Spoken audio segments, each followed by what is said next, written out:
ஆதி என்னும் பராபரையே அன்பான மனோன்மணியே ஜோதி எனும் பஞ்சகத்தாலே சொற்பெரிய கரிமுகனே தீர்த்து நீக்கம் கந்தவளே திருத்துகின்ற குருநாதர்களே 18 சித்தர்களே பண்பான பரமசிவமே ஓதியே ஜோதிடங்கள் உரைப்பதற்கு நாத விந்து வடிவாக நல்ல துணை ஆவீரே. உலகில் உள்ள தமிழ் பேசும் அனைத்து நாள் உள்ளங்களுக்கும் ஜோதிடர்களுக்கும் மற்றும் ஜோதிட ஆர்வலர்களுக்கும் மற்றும் ஜோதிட மூத்தோர்களுக்கும் ஆஸ்ட்ரோராஜின் இனிய நல்வணக்கங்கள் மற்றும் இந்த காணொலியை காணும் உங்களுக்கும் நல்வணக்கங்கள். ஜோதிடம், ஆன்மீகம், வாழ்வியல், மருத்துவம் என்ற 4 தலைப்புகளில் தொடர் காணொலிகளாக கொடுத்து வருகிறோம். அந்த வகையில் இன்று ஜோதிடம் சார்ந்த ஒரு தகவல். பொதுவாகவே ஒவ்வொரு லக்கணங்களுக்கும் ஒவ்வொரு சிறப்பு தகுதி உண்டு. சர இலக்கணங்களுக்கு ஒரு தகுதி உண்டு, ஸ்திர இலக்கணங்களுக்கு ஒரு தகுதி உண்டு, உபய இலக்கணங்களுக்கு ஒரு தகுதி உண்டு. இதில் சர இலக்கணங்கள் நிற்காமல்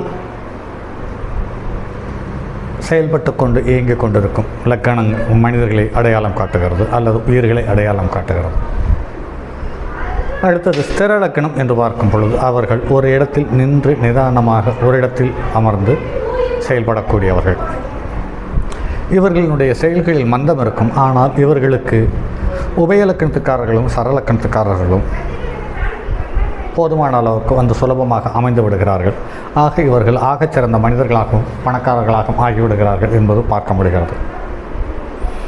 அடுத்து உபய இலக்கணத்துக்காரர்கள் பாதி பரதேசமும் பாதி ஸ்திரம், அதாவது ஒரு இடத்தில் இருந்தும் பயணிக்கிறார்கள். ஆக பகலில் சுற்றி கொண்டு இரவில் வீட்டுக்கு வந்து தங்கி செயல்படக்கூடிய அல்லது வெளியூரில் அதிக காலம் வாழாமல் வெளியூரில் பாதி காலமும் உள்ளூரில் பாதி காலமும் இருக்கக்கூடிய தன்மையுள்ளவர்கள். இது ஒரு பக்கம் இருந்தாலும் கூட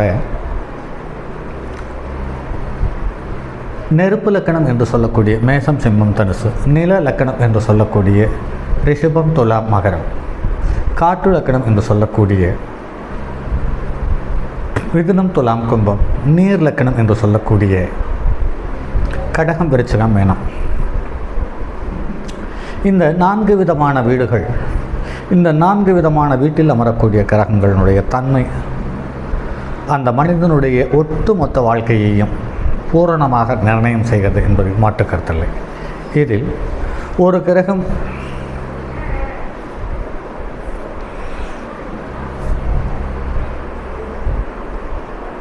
உச்சம் பெற்றோ ஆட்சி பெற்றோ, ஆட்சிக்கு வீடு கொடுத்த கிரகம் ஆட்சி பெற்றோ, உச்சத்துக்கு வீடு கொடுத்த கிரகம் உச்சம் பெற்றோ இருக்கும் பட்சத்தில் அவர்கள் மிகப்பெரிய யோகத்தை அடைந்து விடுகிறார்கள் என்பது நடைமுறையில் பார்க்க முடிகிறது. பொதுவாகவே நடைமுறை அனுபவத்தில் பார்க்கும்போது நில ராசியில் பிறந்து காற்று லக்கணத்தில் பிறந்தவர்கள், நில ராசியில் பிறந்து நீர் லக்கணத்தில் பிறந்தவர்கள் செல்வம் செல்வாக்கு சார்ந்த விஷயத்தில் உயர்ந்த நிலையில் இருப்பதை காண முடிகிறது.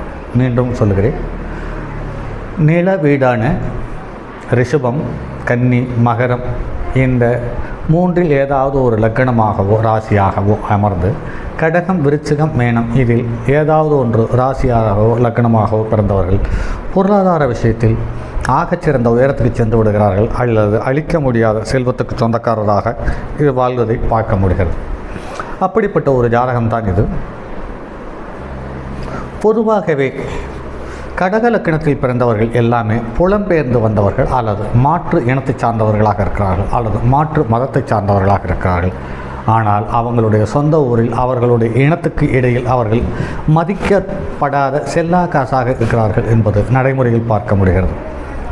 ஆக கடக லக்கணம் என்று பார்க்கும்போது அந்த கடக லக்கணத்தில் நடு நட்சத்திரமாக அமையக்கூடியது ஆயில்ய நட்சத்திரம்.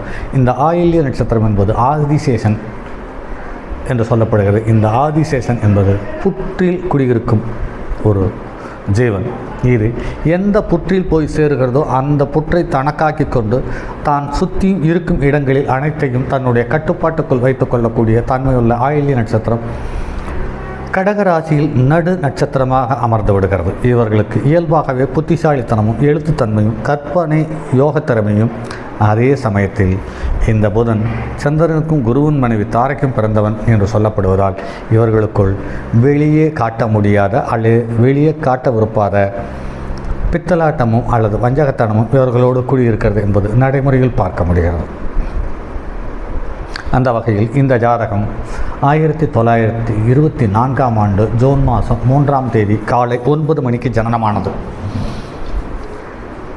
இது கடக லக்கணத்தில் பிறந்திருக்கிறார். லக்கணத்துக்கு 2வது இடத்தில் ராகு, 4வது இடத்தில் சனி வக்கரம், 5வது இடத்தில் குரு வக்கரம், 7வது இடத்தில் செவ்வாய் வக்கரம், 8வது இடத்தில் கேது, 10வது இடத்தில் புதன், 12வது இடத்தில் சூரியனும் சந்திரனும், 12வது இடத்தில் சுக்கிரன். இதில் கிரக நிலைகளை சற்று பார்ப்போம். சனி உச்சம் பெற்றிருக்கிறது. சனிக்கு வீடு கொடுத்தும் அவனுக்கு திரிகோணத்தில் காற்று வீட்டில். ஆக சனியும் சுக்கிரனும் ஒன்றாக அமர்த்தி பலன் சொன்னால் அது அப்படியே பொருந்தி போகும் என்பதில் மாற்றுக்கருத்துக்கு இடமில்லை. அதற்கடுத்தது குரு வக்கரம். இந்த குருவுக்கும் சூரியனுக்கும் நேரடி தொடர்பு ஏற்பட்டு குரு சிவராஜ யோகம் அமைந்தது. சந்திரனுக்கும் குருவுக்கும் தொடர்பு ஏற்பட்டு சந்திரன் உச்சம் பெற்றதால் இது பலமான குரு சந்திர யோகமும் அமைந்தது. அதற்கடுத்தது செவ்வாய் உச்சம். செவ்வாய் தன்னுடைய சொந்த நட்சத்திரத்தில் உச்சம் பெற்றது மிகப்பெரிய வலுவான ஒரு சூழ்நிலை தந்தது என்பதில் மாற்றுக்கருத்துக்கு இடமில்லை. இலக்கணத்துக்கு 8வது இடத்தில் கேது, 10வது இடத்தில் புதன். இவர் ஆரம்பித்தது கதை, காவியம், கற்பனை என்ற வடிவத்தில் தான் இவருடைய ஆரம்பகால வாழ்க்கையை ஆரம்பித்தார். அதே சமயத்தில் 11ஆம் இடத்தில் சூரியனும் சந்திரனும் சேர்ந்து அமாவாசை திதியில் பிறந்து அவருக்கு திரிகோணத்தில் செவ்வாய் அமர்ந்து அவருக்கு கேந்திரத்தில் குரு அமர்ந்தது மிகப்பெரிய யோகமாக அமைந்தது என்பதில் மாற்றுக்கருத்தில்லை. அதே சமயத்தில் ஒவ்வொரு கிரகம் லக்கணம் உள்பட 9 கிரகங்களும் அல்லது லக்கணம் தாண்டி மற்ற 9 கிரகங்களும் அது கிரகங்கள் நின்ற நட்சத்திரத்தினுடைய பாதங்கள் சம்பந்தப்பட்ட வலு எவ்வாறு இருக்கிறது என்பதை பார்ப்போம். லக்கணம் புனர்பூச நட்சத்திரம் 4ஆம் பாதத்தில் அமர்ந்தது. ஆக குருவினுடைய நட்சத்திரத்தில் அமர்ந்து குரு 9க்குரியவன். அவன் தன்னுடைய 9ஆம் இடத்தை தன்னுடைய 5ஆம் பார்வையாக பார்த்து இங்கு 6க்குரிய ஆதிபத்தியம் பலகீனமாகி 9க்குரிய வலுவானது என்பதில் மாற்றுக்கருத்துக்கு இடமில்லை. அடுத்து சூரியன் ரோகிணி நட்சத்திரத்தில் அமர்ந்தது. லக்னாதிபதியினுடைய நட்சத்திரத்தில் அமர்ந்தது. 2க்குரியவன் லக்னாதிபதியினுடைய நட்சத்திரத்தில் அமர்ந்ததால் இவருக்கு இவருடைய ஒட்டுமொத்த வருமானமும் உழைப்பும் இவருக்கே சொந்தமான வடிவத்திலிருந்து உருவானது என்பதில் மாற்றுக்கருத்தில்லை. அதுக்கடுத்து சந்திரன் மிருகசீரிஷ நட்சத்திரம். சந்திரன் இந்த லக்கணத்துக்கு 5, 10க்குரிய மிகப்பெரிய யோகாதிபதியினுடைய நட்சத்திரத்தில் அமர்ந்து அந்த செவ்வாய் மிருகசீரிஷத்துக்கு நட்சத்திரத்தை தந்த செவ்வாய் 10ஆம் இடத்தை தன்னுடைய 4ஆம் பார்வையாக பார்த்தது மட்டுமில்லாமல் உச்சம் பெற்ற சனியும் பார்த்தது. ஆக செவ்வாயும் சனியும் ஒருங்கே பார்த்து இவருக்கு எழுத்துத்துறையில் மிகப்பெரிய உழைப்பையும் வருமானத்தையும் கௌரவத்தையும் தந்தது. அடுத்து புதன் பரணி நட்சத்திரத்தில் அமர்ந்தது. புதன் பரணி நட்சத்திரத்தில் அமர்ந்தாலும் கூட புதனுக்கு நட்சத்திரத்தை கொடுத்த கிரகம் தனக்கு 3இல் மறைந்தது. 3இல் உபஜயஸ்தானத்தில் வலுவாக இருந்தது. வீட்டை கொடுத்த கிரகம் தனக்கு 10ஆம் இடத்தில் தசம கேந்திரத்திலிருந்து புதனை மேலும் வலுப்படுத்தியது. குரு கேட்டை நட்சத்திரம் 2ஆம் பாதத்தில் அமர்ந்து புதனுடைய நட்சத்திரத்தில் அமர்ந்து வலுவான சூழ்நிலையை தந்தது. இங்கு லக்னத்துக்கு 9, 10க்குரியவன். லக்னத்துக்கு 9க்குரியவன் 9ஆம் இடத்தை பார்த்தான், 10க்குரியவன் 10ஆம் இடத்தை பார்த்தான். அந்த வகையில் பார்க்கும்போது இது ஒரு தர்ம கர்மாதிபதி யோகமுள்ள அமைப்பாக மாறியது. சுக்கிரன் புனர்பூச நட்சத்திரத்தில் இருக்கிறது. அதே சமயத்தில் இந்த சுக்கிரன் மட்டும் புனர்பூச நட்சத்திரத்தில் குருவனுடைய நட்சத்திரத்தில் அமர்ந்து குருவுக்கு 8இல் போனது சற்று பலகீனம் என்று பார்த்தாலும் அதே சமயத்தில் செவ்வாய்க்கு திரிகோணத்தில் சூரியனும் சந்திரனும் அமர்ந்து அந்த சுக்கிரனுடைய பலகீனத்தை வெளியில் தெரியாமல் மறைத்துவிட்டது என்பதுதான் மேலும் தகவல். சனி செவ்வாயினுடைய நட்சத்திரம் சித்திரை நட்சத்திரத்தில் 4ஆம் பாதத்தில் அமர்ந்து வலுவாக அமைந்தது என்பது சிறப்பான விஷயம். ஏனென்று கேட்டால் செவ்வாய்க்கு வீடு கொடுத்த சனிக்கு செவ்வாய் நட்சத்திரம் கொடுத்தது என்பது சிறப்பான விஷயமாக கருதப்படுகிறது. அதற்கு அடுத்து ராகு மக நட்சத்திரத்தில் 2ஆம் பாதத்தில் அமர்ந்து சிம்மத்தில் அமர்ந்தது. சிம்மத்துக்கு வீடு கொடுத்த ராகுவுக்கு வீடு கொடுத்த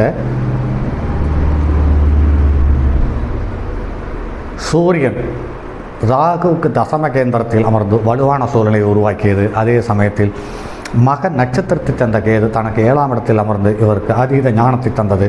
அதே சமயத்தில் மக நட்சத்திரத்தில் ஒரு கிரகம் அமையும் பட்சத்தில் அந்த கிரகம் குருவனுடைய பார்வையோ அல்லது அந்த நட்சத்திரத்தை கொடுத்த கிரகம் எத்தகைய தன்மையுடையதோ அத்தகைய தன்மையோடு அந்த கிரகம் இருந்தால் அது மிகப்பெரிய யோகத்தை தந்து விடுகிறது என்பது நடைமுறையில் காண முடிகிறது.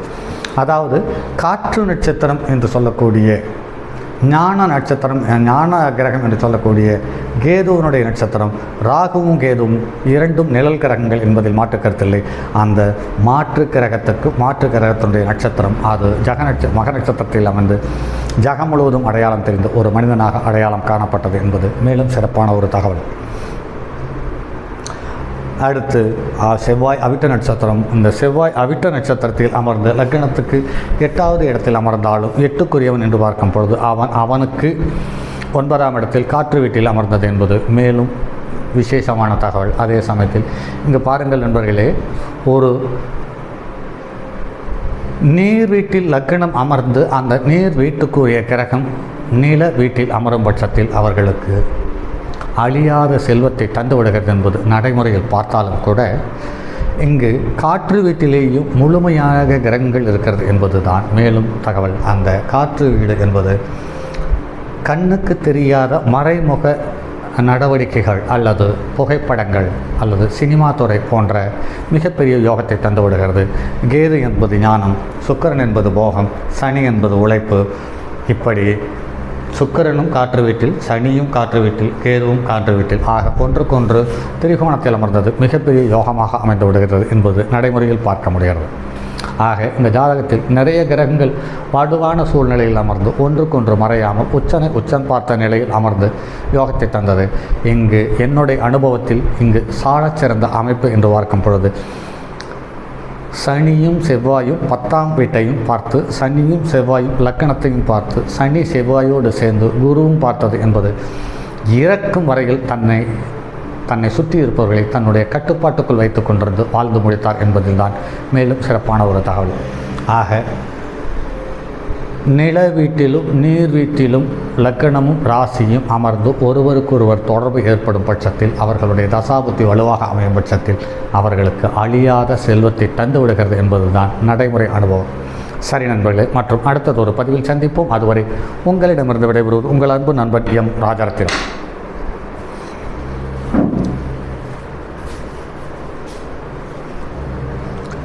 தங்கமான் மழுவோடேந்தி தன்மதி தலையில் கொண்டோர் மங்கையர் பறிக்கச் சொன்ன மாமொழி ஜோதிடத்தை இங்கு யாம் உரைப்பதற்கோ இமை என்றும் பிழை வராமல் காக்க செங்கன் மால் முருகன் யானைச்சரன் பதம் காப்பதாமே.